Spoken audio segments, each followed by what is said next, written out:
খবর পড়ছি news studio YouTube চ্যানেলের পক্ষ থেকে। প্রথমে জানাবো হেডলাইন্স, তবে তার আগে এখনো পর্যন্ত যারা আমাদের চ্যানেলটিকে সাবস্ক্রাইব করেননি তারা অবশ্যই চ্যানেলটিকে সাবস্ক্রাইব করুন এবং পাশে থাকা ঘন্টাটি বাজিয়ে দিন, যাতে সবার আগে ভিডিওটি আপনি দেখতে পারেন। এবং আপনি কোথা থেকে দেখছেন সেটা অবশ্যই কমেন্টের মাধ্যমে আমাদের জানাবেন।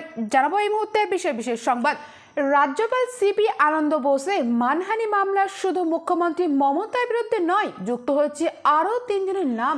ভারসাম্য হারিয়ে পড়ে গিয়ে চোট পেলেন মুকুল রায়, ভর্তি করানো হলো বেসরকারি হাসপাতালে। ক্ষুব্ধ মুখ্যমন্ত্রী, গণপিটুনি ও ডাকাতির ঘটনা রুখতে 11 দফা নির্দেশিকা প্রকাশ করল ভবানী ভবন। এবার রাজ্যপাল সিপি আনন্দ বোসের বিরুদ্ধে শীর্ষ আদালতের রাজভবনের সেই মহিলা কর্মী নিটে প্রশ্ন ফাঁস কাণ্ডে ঝাড়খণ্ড থেকে ফের গ্রেপ্তার এ অন্যতম চক্রী, দাবি করল সিবিআই। বাংলার ভাইরাল ভিডিও দেখে নাম না করে চোপড়া নিয়ে তোপ মোদির সঙ্গে জুড়ে দিল সন্দেশখালীও। নিট কাণ্ডের জকি এবার কলকাতায়। নিউটাউনের অভিজাত আবাসনে সিবিআই, চলছে তল্লাশি। লোকসভা ভোটের ফলাফল ঘোষণার মাস পূর্তির দিনেই বঙ্গের বিদ্বেষজনদের একাংশকে নিয়ে বৈঠক মমতার। চার্জশিটের নাম না থাকা সকলকে আদালতে হাজির করতে ব্যর্থ সিবিআই, কয়লাকাণ্ডের চার্জ গঠন হলো না। শুনানি কিন্তু থেমে থাকবে না। প্রাক্তন মন্ত্রী পার্থকে নিয়ে মুখ্য সচিবের ভূমিকায় অসন্তুষ্ট হাইকোর্ট। কঠোর ব্যবস্থা নিন, বোস চিঠি লিখলেন শাহকে। নিশানায় বাংলার 3 প্রশাসনিক কর্তা। ভাঙড়কে কেউ কেড়ে নিতে পারবে না। 5 মাস পর জেল থেকে বেরিয়ে ভাঙা গলায় হুঙ্কার আরাবুলের। বিধানসভার বৈঠকে যোগ দিতে এসে সংবাদ মাধ্যমে প্রশ্নের মুখে মেজাজ হারালেন চোপড়ার হামিদুল। মহিলা মুখ্যমন্ত্রী যে মহিলাদের যন্ত্রণা বুঝবেন সেটাই স্বাভাবিক। বোসের মামলা নিয়ে মমতার আইনজীবী। বোসের মানহানি মামলা, মমতার আমলে এজি পদ ছাড়া 2 আইনজীবী হাইকোর্টে মুখ্যমন্ত্রীর হয়ে যুদ্ধে জামিন পেয়েও তৃণমূলের ব্যর্থ আরাবুল। ভাঙড়ের তাজা নেতার নাম সরল পঞ্চায়েত সমিতি থেকে।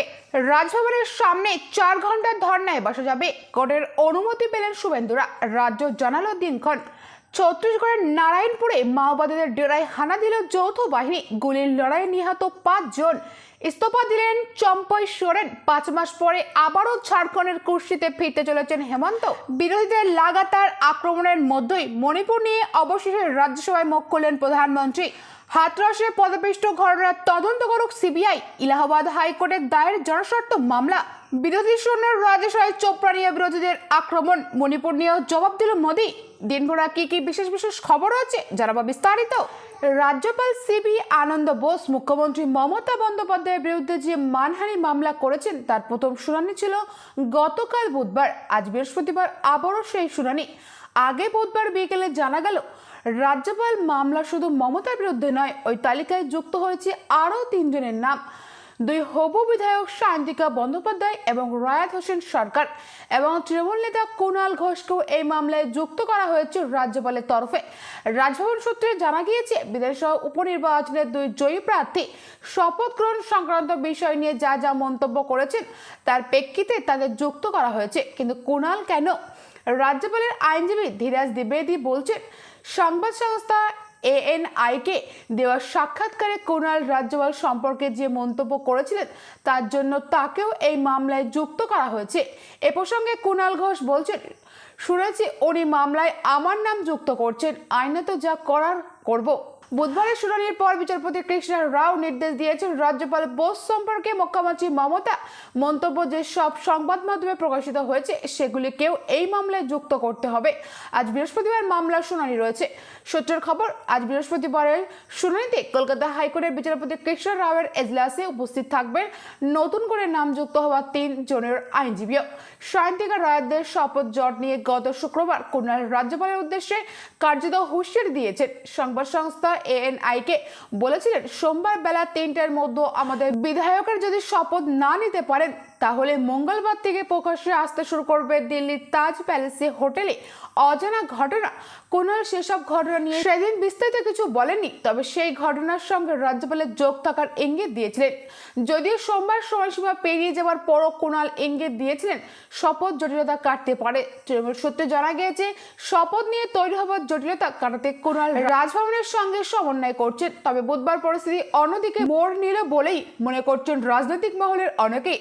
রাজ্য বিধানসভার স্পিকার বিমান বন্দ্যোপাধ্যায় অবশ্য এখনো আশাবাদী। বুধবার তিনি বলেন, আমি প্রত্যাশা করি রাজ্যপাল 2-1 দিনের মধ্যেই শপথ গ্রহণ ঘিরে জটিলতার সমাধান করবেন।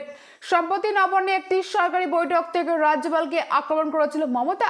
রাজ্যের 2 হবু বিধায়ক সায়ন্তিকা বন্দ্যোপাধ্যায় এবং রায়াত হোসেন সরকারের শপথ গ্রহণ নিয়ে রাজভবনের সঙ্গে রাজ্যে যে টানাপোড়েন চলছে সে ব্যাপারে মমতা বলেছিলেন যে তারপরও 1 মাস ধরে আমার বিধায়করা বসে আছেন, রাজ্যপাল শপথ নিতে দিচ্ছেন না। মানুষ ওদের নির্বাচিত করেছে, ওর কি অধিকার তাদের শপথ নিতে না দেওয়ার? উনি হয় স্পিকারকে এই অধিকার দিন, নয়তো ডেপুটি স্পিকারকে দিন, তা না হলে নিজে বিধানসভায় যান। ওর রাজভবনে কেন সকলে যাবেন? রাজভবনে যা কীর্তি কেলেঙ্কারি চলছে তাতে মেয়েরা যেতে ভয় পাচ্ছেন বলে আমার কাছে অভিযোগ করেছেন।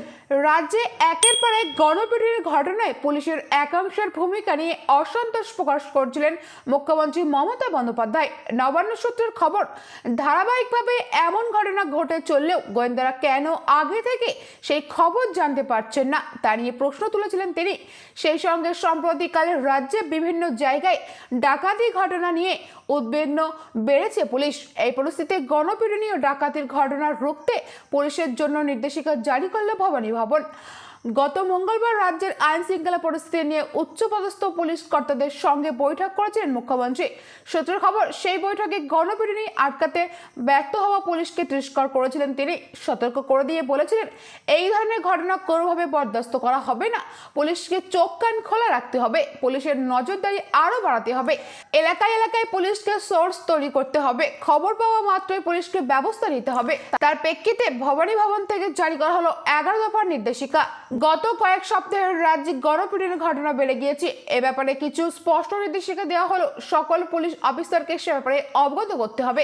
হাজারিবাগের পর এবার ধানবাদ ডাক্তারি প্রবেশিকা পরীক্ষার নিট ইউজিসির প্রশ্ন ফাঁস কাণ্ডে আবারও ঝাড়খণ্ড থেকে এক ব্যক্তিকে গ্রেপ্তার করল সিবিআই।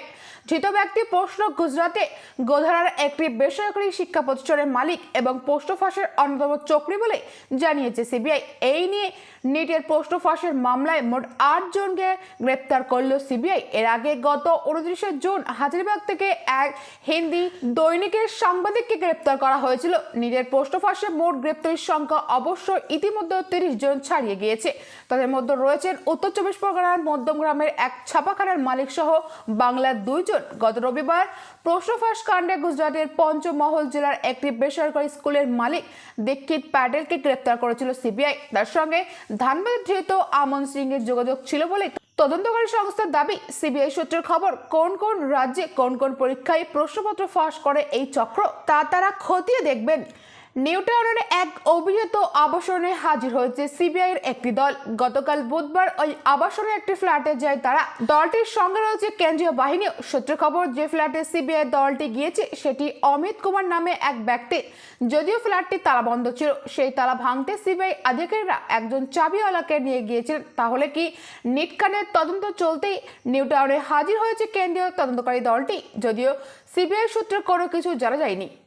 নিটের প্রশ্ন ফাঁস ঘটনায় ইতিমধ্যে বিহার, ঝাড়খণ্ড, মহারাষ্ট্র এবং গুজরাট থেকে বেশ কয়েকজনকে গ্রেপ্তার করেছেন। এখন পর্যন্ত এই কাণ্ডে 33 জনকে গ্রেপ্তার করেছে। গত 22 জুন সিবিআইয়ের হাতে তদন্তভার তুলে দেওয়া হয়। তদন্তভার হাতে পাওয়ার পর বিহার, ঝাড়খণ্ড এবং মহারাষ্ট্র থেকে মোট 7 জনকে গ্রেপ্তার করেছে। সূত্রের খবর, তার ধানবাদ থেকে আরও 1 জনকে গ্রেপ্তার করেছে, এমনটাই তদন্তকারী সংস্থা থেকে জানতে পারা যাচ্ছে। যাদের জেরা করে এই প্রশ্নফাঁস কাণ্ডের 2 চক্রের নাম উঠে এসেছে। তাদের মধ্যে সিকান্দার জাদবেন্দুর আগে গ্রেপ্তার হয়েছে। অন্য চক্রের সঞ্জীব মুখে এখনো হদিশ পাওয়া যায়নি, এমনটাই সূত্রের খবর। এই সঞ্জীবী প্রশ্নফাঁস কাণ্ডের মূল চক্রী। তদন্তে জানা গিয়েছে সঞ্জীব বেশ কয়েকটি রাজ্যে নিয়মিত যাতায়াত করতেন। উত্তরপ্রদেশ, রাজস্থান, ঝাড়খণ্ড সহ বেশ কয়েকটি রাজ্যে তার নিয়মিত যাতায়াত ছিল।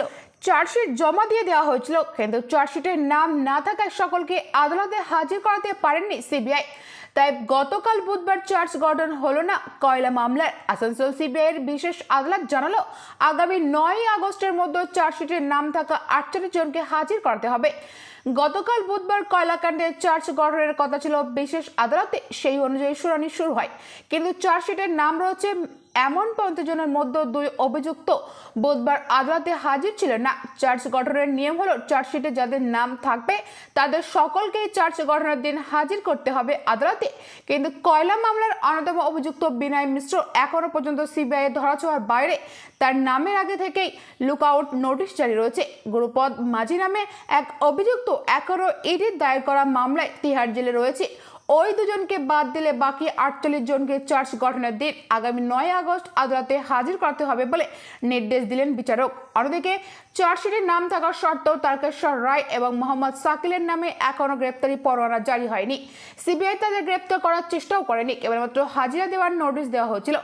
এইসব কারণে চার্জ গঠন আটকে গেলেও সিবিআইয়ের বিশেষ আদালত নির্দেশ দিয়েছে ওই দুজনকে আগামী 17 জুলাই হাজির করতে হবে আদালতে। চার্জ গঠন না হওয়ার দ্বিতীয় কারণ হলো মঙ্গলবার নতুন যে 5 অভিযুক্তকে সিবিআই গ্রেপ্তার করেছিল তাদের সঙ্গে আরও দুজনের নাম যুক্ত করে চার্জশিট জমা দেওয়া হয়েছিল। ওই চার্জশিটের কপি আইনজীবীরা হাতে পাননি। তিনি ভাঙড়ের নেতা, ভাঙড় তার কাছ থেকে কেউ কেড়ে নিতে পারবেন না। দীর্ঘ 5 মাস পর জেল থেকে বেরিয়ে এমনই মন্তব্য করলেন ভাঙড়ের প্রাক্তন বিধায়ক তৃণমূল নেতা আরাবুল ইসলাম। গতকাল বুধবার দুপুর 2:30 নাগাদ জেল থেকে ছাড়া পান আরাবুল। তৃণমূল নেত্রী মমতা বন্দ্যোপাধ্যায় এবং তৃণমূলের সভাপতি সাধারণ সম্প্রদায়ক অভিষেক বন্দ্যোপাধ্যায় ভূয়সী প্রশংসা করে তিনি বলেন, লোকসভার যে ফল হয়েছে তাতে আগামী 2026 সালে বিধানসভা ভোটে আবার রাজ্য তৃণমূলের ক্ষমতায় আসা নিশ্চিত। কিন্তু তিনি কি তৃণমূল ইতিমধ্যে কোণঠাসা হয়ে পড়েছেন? আরাবুল জানান, যা বলার 7 দিন পর বলবেন। ভাঙড়ের তাজা নেতা আরাবুলের বিরুদ্ধে খুনসহ 9টি মামলা রুজু ছিল।